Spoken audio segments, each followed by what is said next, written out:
Welcome to the Resilient Performance Podcast. This is Keep It Real number 22. Doug's got a little something he wants to talk about. Yeah, there's a trend now, and I don't think it's a bad trend necessarily, but I think, we have to put it in the context where you're seeing people modify traditional exercises to almost to isolate certain muscles, which again is totally fine. But like now there's a trend to, like, when people are doing squats, they're using heel lifts to create a more vertical torso, which again is totally fine depending on what the objective is. But seldom do I see a video of somebody just doing a leg extension. And if you want to isolate the quad, which is totally cool, or again, isolate as much as you can, target the quad preferentially. I think there's still like kind of a stigma where if you use a machine or something that's a more unilateral exercise, that you're going to get trolled, or that's somehow bad or non-functional, or whatever word we want to use. But if we're trying to target a quad, what better way to do it than with the leg extension? We can get into the whole open chain, closed chain thing, but when you're basically squatting with your toes, your heels 4 inches off the ground, there comes a point where it's a continuum and it looks more and more like a leg extension. Same thing we're seeing a lot of like really heavy single leg work. So people are getting away from doing more of the heavy bilateral work like squatting, deadlifting, and trying to make it single leg. There's a lot of reasons why you might want to do that. And that's one of those controversial subjects that I think it's been beaten to death, where it's like, should we do single leg or double leg? Our opinion is you do both. But if you want to load single leg movements heavy, that's cool. But now, people are making it less of a single leg movement, and they're using like their hands for support to use more load, take out the balance component, which is fine. In order to use more load, people are kind of short stroking the range of motion. So like if you're doing a rear foot elevated split squat, there's less rear leg hip extension. It's just a shorter overall stride, which is not bad. There might even be more trunk flexion. But ultimately, it's like, again, we're taking like a rear foot elevated split squat and we're kind of turning it into a single leg press. So we're creating we're imposing so many constraints into these traditional movements, where ultimately it's coming to look like a machine exercise, which is fine. But I think that we need to get over the stigma where like machines are bad, because it would probably be a lot easier to just put somebody on a leg press, load the hell out of it, and do one leg at a time. If we're trying to target certain tissues and just load things in a way where we're preferentially targeting particular motor patterns. So I think there's a lot of directions this can go in, but what are your guys' thoughts on that? Again, it's just like the exercises are fine, but why not just use machines, and why not celebrate the fact that machine training can have a place in athletic preparation, and it's not going to make people less athletic and non-functional, or whatever kind of term we have to scare people. I think your idea and your talk about constraints is really important when it kind of comes to that. It's like we use constraints to decrease the degrees of freedom. And if you're putting in with like a free weight exercise, you're putting in like 4 to 5 constraints, you're basically making it a machine like you're talking about. It's like, from a setup standpoint and from an equipment standpoint, it's almost more difficult to make, make a squat, or like you're talking about a rear foot elevated split squat, give somebody all these constraints to change how they move, versus, like you said, if we just sit them down and like the coaching involved to get somebody to be able to use all the constraints when it comes to more traditional free weight type of movements, just becomes overly complicated. I think makes our job harder, versus, like you said, if we're just really objectively, what the main thing we're trying to chase is strength, do something like a leg extension or do something like a leg press, where we're really just working on something really simple and output. Because if you are, I think, I always think about that output versus strategy kind of thing, like we've talked about before. It's like, if I want to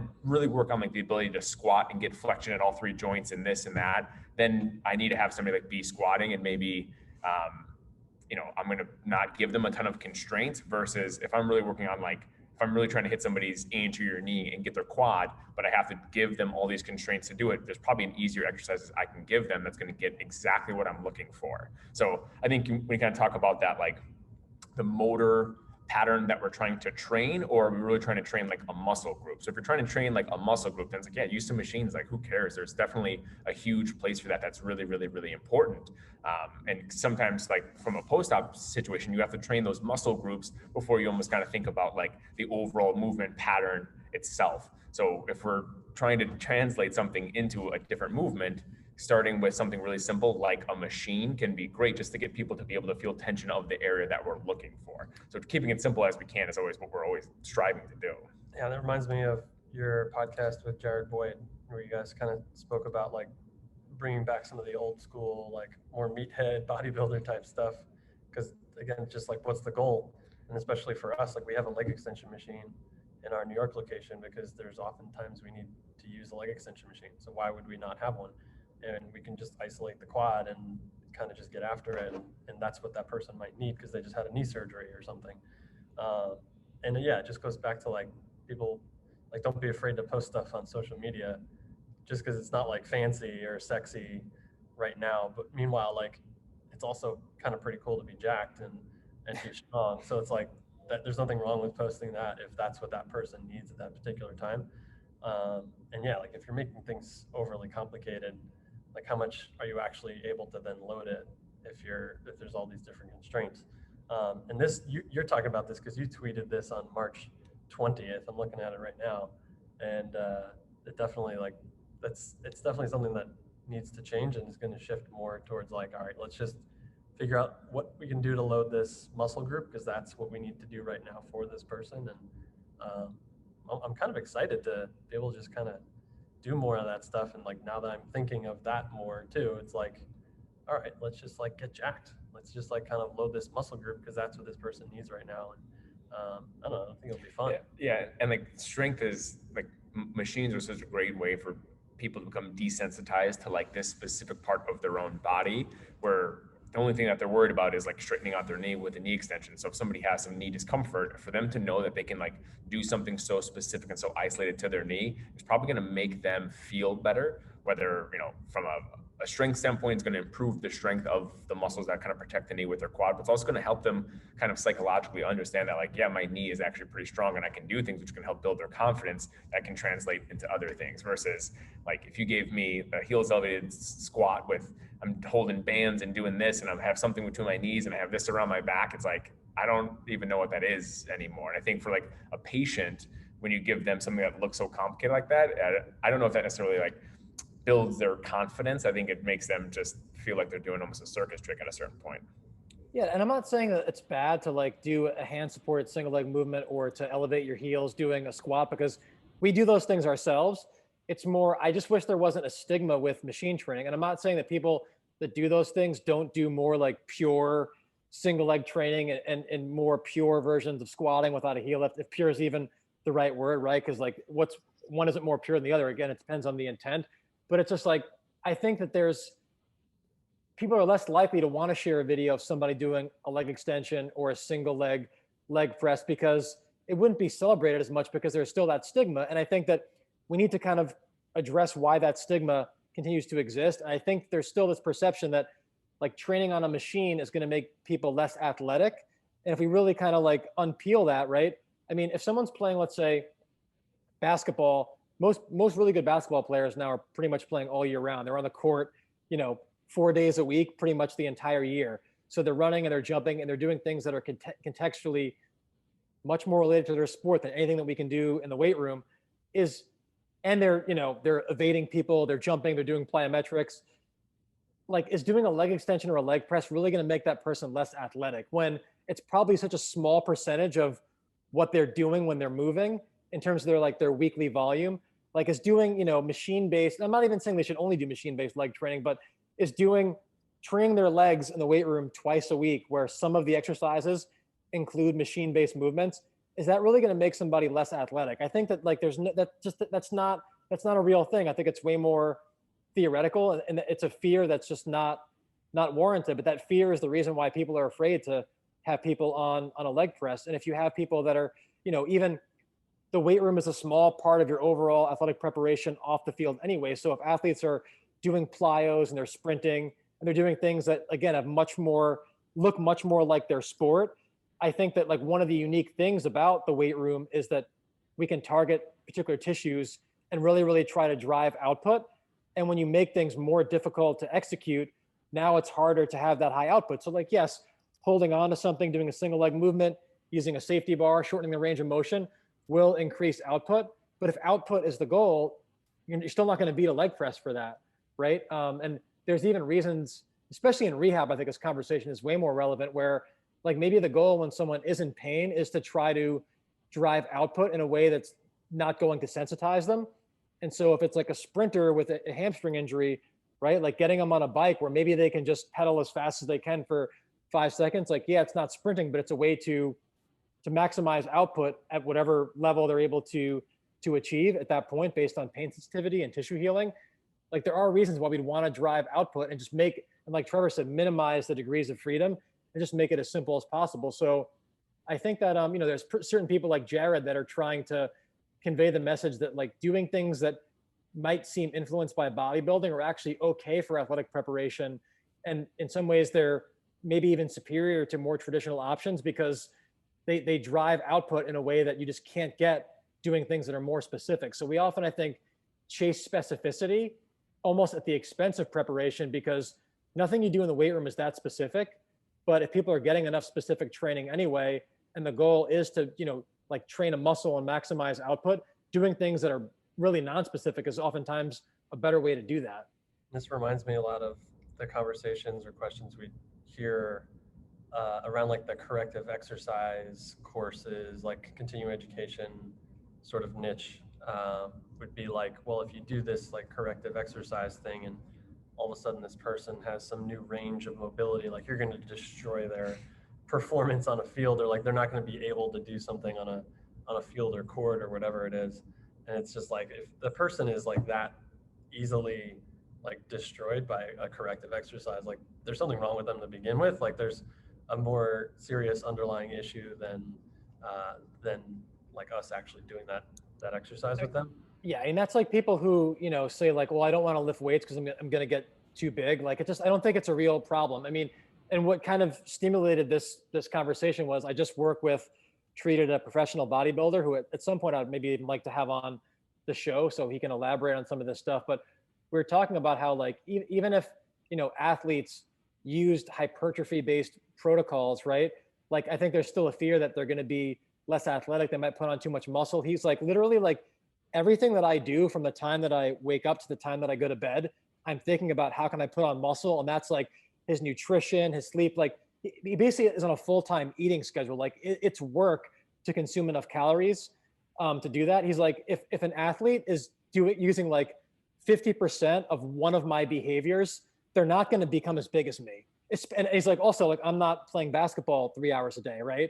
Or I'm not playing soccer and, like, and running, doing all this running. Like, it's not the same, but we can take something from another discipline like bodybuilding and think about like, all right, what's really unique about bodybuilding that athletes can benefit from? And I think it is like trying to target particular tissues, especially tissues that maybe get overloaded in sport. But if you're increasing the capacity of that tissue to tolerate load, like maybe a machine is the way to do that. So, yeah, I mean, we're not advocating that like we should abandon traditional strength and conditioning methods and just train like bodybuilders. But I think we've actually like underemphasized and underappreciated some of the bodybuilding type influences on athletic performance because of these unwarranted fears that people are going to get athletic, get too big, when like even bodybuilders, like the amount of effort that they're putting in to put on size is just not something that athletes have to be concerned with.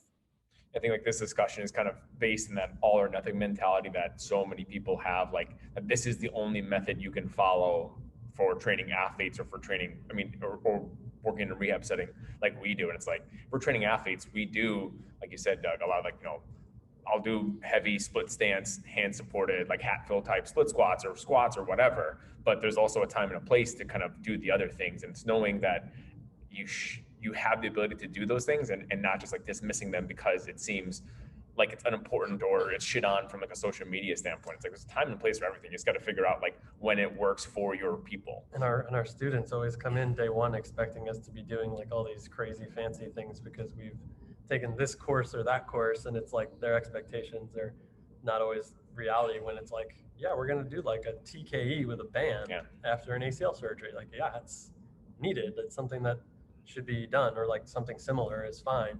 So it's like, don't just throw away, what is this saying? Like, don't throw the baby out with the bathwater. So like everything has a value. And like we've said in the past, or we've learned from Alan Groover, is like everything works. It's just it doesn't work for everybody at all times, and you just have to figure out when to use anything and when it's appropriate. Yeah, and maybe people are doing this stuff because they don't have access to machines, and that's totally cool. Like I said, we use these exercises ourselves, the heels elevated squats, the supported split squats and squats, but it's more just like getting over the stigma where people don't need to be embarrassed that like they're training an athlete on the machine, and people should be able to, like, if they wanted to, post an athlete leg pressing and not get trolled for it. I think people are like worried about that, frankly. I mean, like, And that's why I like we're having this conversation is like, about that, do like, it. You'll get one like, and it'll be from us. But we got your back. like, Oh yeah, keep it real. I'm more impressed with like James Harrison's Instagram, where he's like pushing like 1,500 pounds for like 3 steps. Yeah. And I'm somebody who's doing like, they have the bamboo, what's the bamboo like bar that, I'm talking yeah. about? What's the Yeah. name? Yeah, Whatever bamboo that- bar. Yeah. Yeah, the bamboo bar with like 25-pound kettlebells on each side, and they're doing squats in a Bosu ball or heels elevated squats. Like, that's not nearly as impressive to me as like just the raw power that James Harrison has. Like, I'd rather see a 1,500-pound leg press than I would see some of these other kind of videos. You know what I mean? Something like from a social media standpoint, it's like, hey, dude, just if you're strong, you're strong. Like, there's plenty of ways to get strong. And like you said, from a transferring to sport, it's like, if all you're doing is only machines, then yeah, you're probably not going to be a good athlete, like realistically. But that's not what we're talking about. We're talking about like dosing in some of these machine exercises within like a whole program, which is, like you said, they're still running on their own. They're playing basketball. They're playing whatever sport they're a part of, and doing other things. There's definitely a time and a place that even within an athletic program, that you're going to be incorporating, or you can be incorporating a lot of like machine-based training, because it's also a lot easier on people's joints. That's one of the huge benefits of being able to use machines. It's not going to beat your joints up like some free weight exercises can.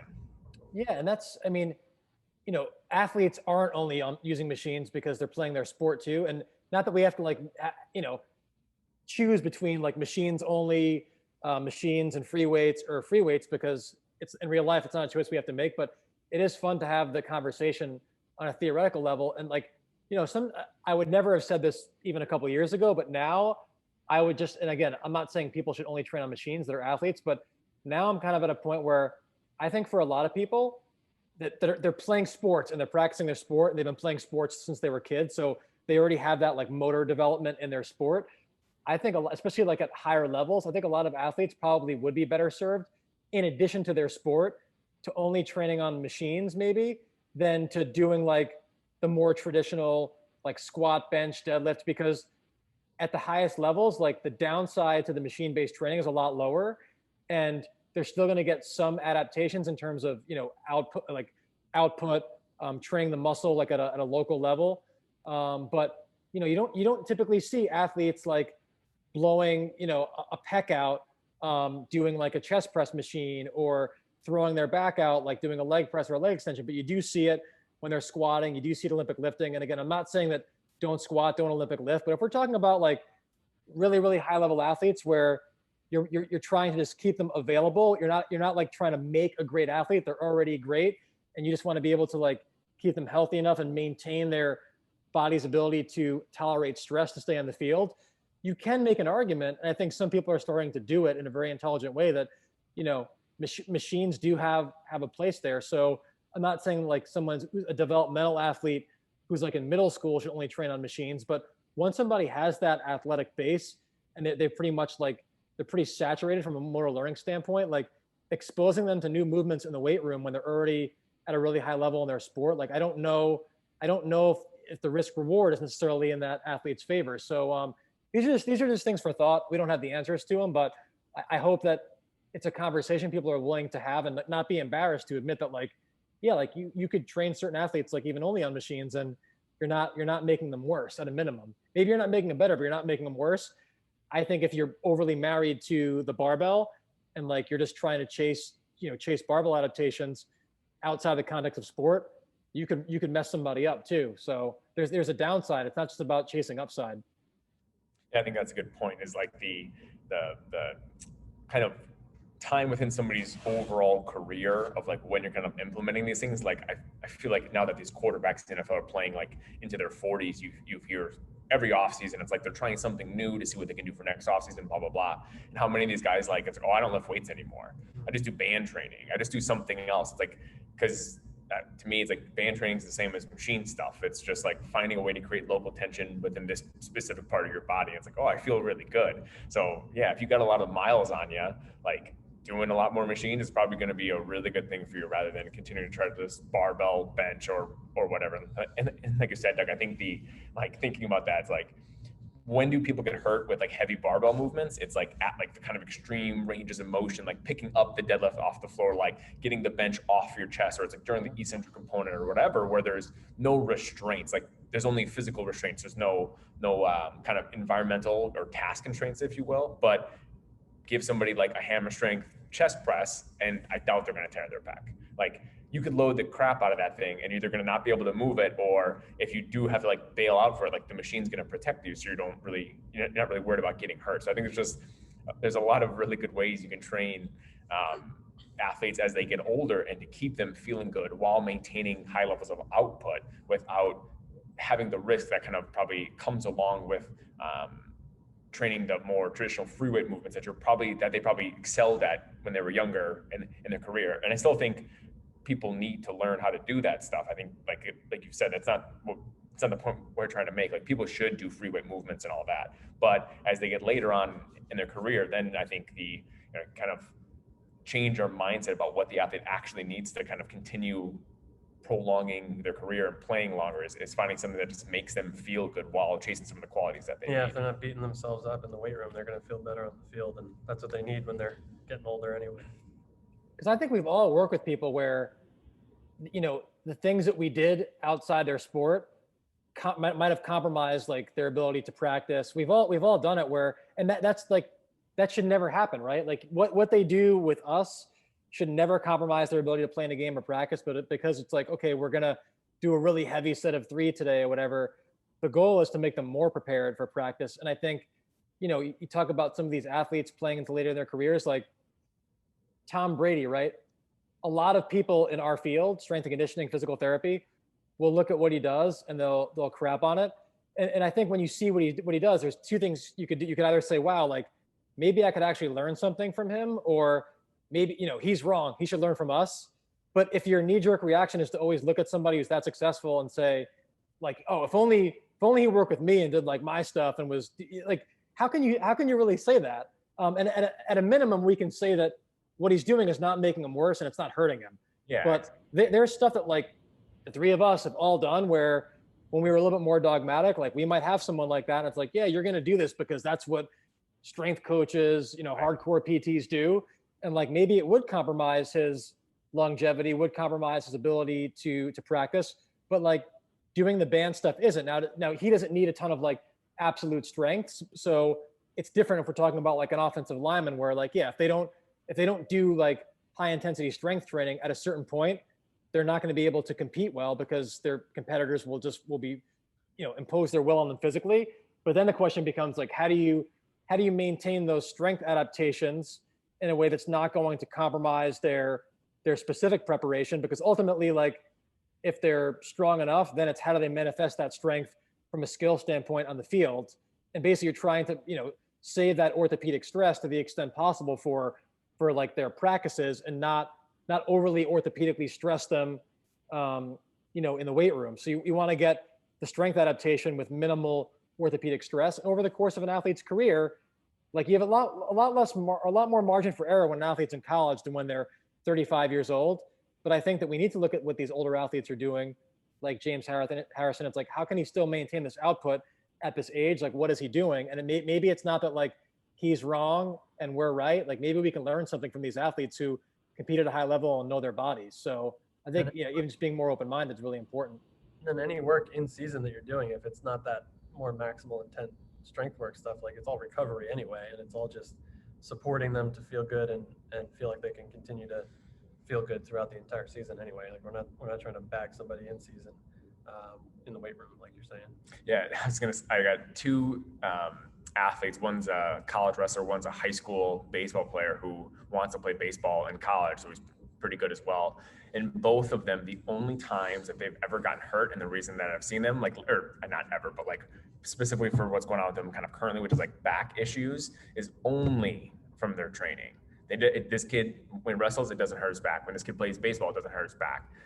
The wrestler hurt his back squatting, and the baseball player hurt his back barbell deadlifting and back squatting. And it's like, it's like, well, what's wrong with me? Why can't I do these things? I'm like, dude, you don't need to be able to do these things. Like you're strong. Like you've already squatted 350 pounds. You've pulled 450 pounds. Like Right, we don't have to heavy chase. enough. Yeah, It's heavy enough to hurt Yeah. them when they're doing Exactly. it. So it's like you don't necessarily need to do it as much.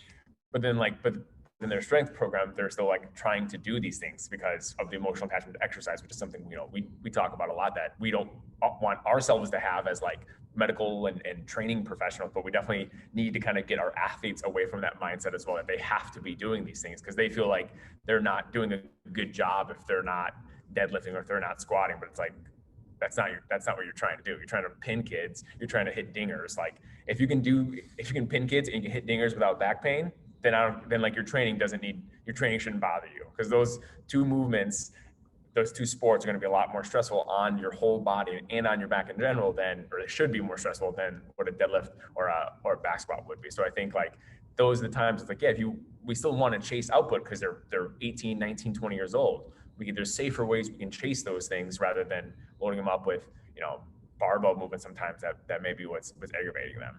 Yeah, and I mean, you know, it's easy to say like everything has a place, right? But then you really stand for nothing. So you have to draw boundaries at a certain point. Like for us, I would say that we're all in agreement that we don't have athletes do back squats unless they're like required to. They're going to get tested when they go to school.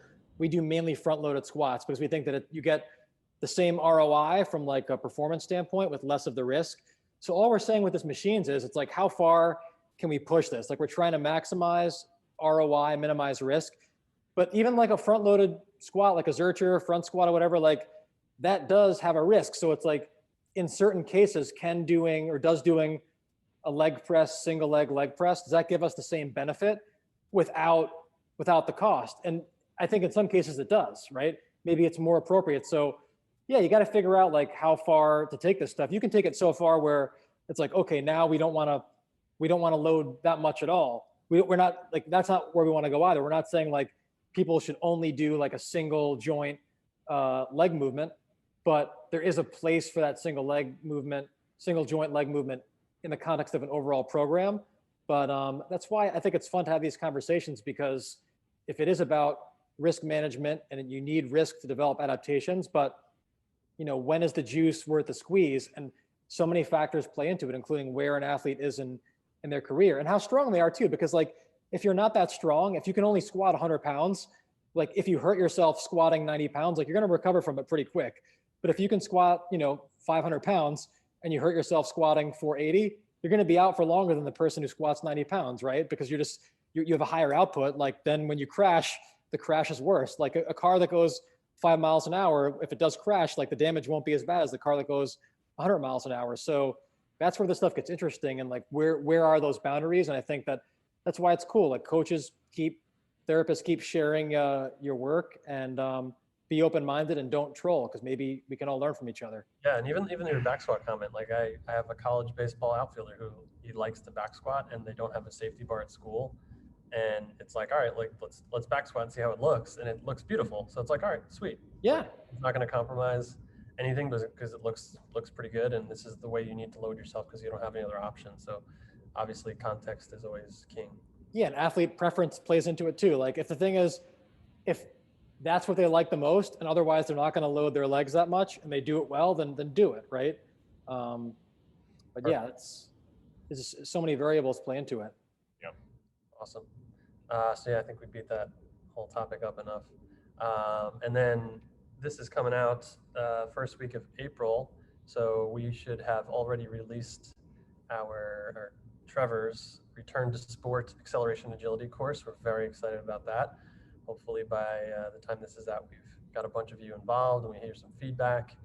And besides that, we also have a virtual mentorship program we're going to start doing. We're really excited about that because that's taking it to the next level. It's one thing, we've all taken courses, we've all taken online courses, different sorts of Con Ed opportunities from different people the Con Ed's always great, but it's just a matter of like how much can you use after that, or how much can you get out of it after that, where you can interact with the person who's presenting the information, understanding more about how they use it, and then how can they relate it to your setting and the specifics of what you do with your people. That's where we sort of want to take it to the next level. And our plan with it would be to have everybody who joins it. It's a 6-month long thing. We'll have it on our website. It's it's already there to opt in to kind of learn more about it and just kind of see what it's like. But it's a 6-month thing. We'll change it every 6 months, get some new people in there, and we'll kind of deep dive through a Zoom call and talk specifically about the actual content that we have put out. So you get all of our courses, you get all of our programs, and then other stuff behind the scenes as well that's not out there. And we'll talk about everything. We'll talk about anything from our Movement Foundations course to the course that just came out to future courses that we're currently developing, that it's more of like a beta test in this first group potentially. And this first group is going to be the cheapest group for sure in terms of price. So our goal is to essentially like accelerate your development. We've taken tons of courses over the span of years and spent times on planes and in hotels and rented cars, and you wind up spending $1,000 just to get to the course and sleep overnight at the course, on top of the actual course itself. So we're trying to essentially accelerate your development by saving you time, and then also use our experience and our knowledge and how we apply things to our population to hopefully save you some money as well in the long run. Anything you guys want to? I think that's good. Yeah, it's like we want to help people become the clinician that they want to be. And I think, like Greg was kind of talking about, being able to understand how to apply the information that you're learning into your setting, like that's what this whole thing is about. Because plenty of people have taken a course and like, oh, that was a great course, I learned so much. But then you show up to a patient on Monday and it's like, well, kind of where do I start? And how do I take that information and put it in this setting? Because everybody's setting is different, and it's hard to kind of almost speak in general, just abstractness to understand how this is going to work with the person that you have in front of you. So even though our courses are designed the way they are, like they can be applied to any population, and that's where we want to help show how the things that we do can really be applied to any population based upon the clients that you work with. Yeah, I think the idea is to prepare people, especially sports rehab providers, from like day one post-op to they have training camp the next day. What are kind of the dots or the pieces of information that you need to be able to prepare those athletes? So if it's like strength training progressions, mobility progressions, change of direction progressions, sprint progressions, even conditioning, endurance programming, those individual pieces, but more importantly, how do you connect those dots into an overall framework? Because our kind of experience with a lot of the courses that we've taken is every course has taught us like, well, this is the kind of the one thing that you need, but it's like you're not ever going to do one thing, not how do you piece it together with all the other things that go into your therapeutic framework. So we think that it's important to know the dots, but if we just go over like change of direction progressions, but it's like, well, how do we incorporate that with strength training, and how do we know if from a joint health standpoint someone's ready to do those things? We want it to be kind of like an overall, like a more of like a global framework that also includes kind of the individual pieces. So open to non-rehab providers as well. But kind of the idea selfishly is like, if we work with somebody, physical therapist, and we wanted to hire them, like what's the stuff that we'd want them to know? And that's ultimately like kind of the end game with it. What do we think is important? And it's what we think is important is more than what we learned in school. So we kind of just see a need there.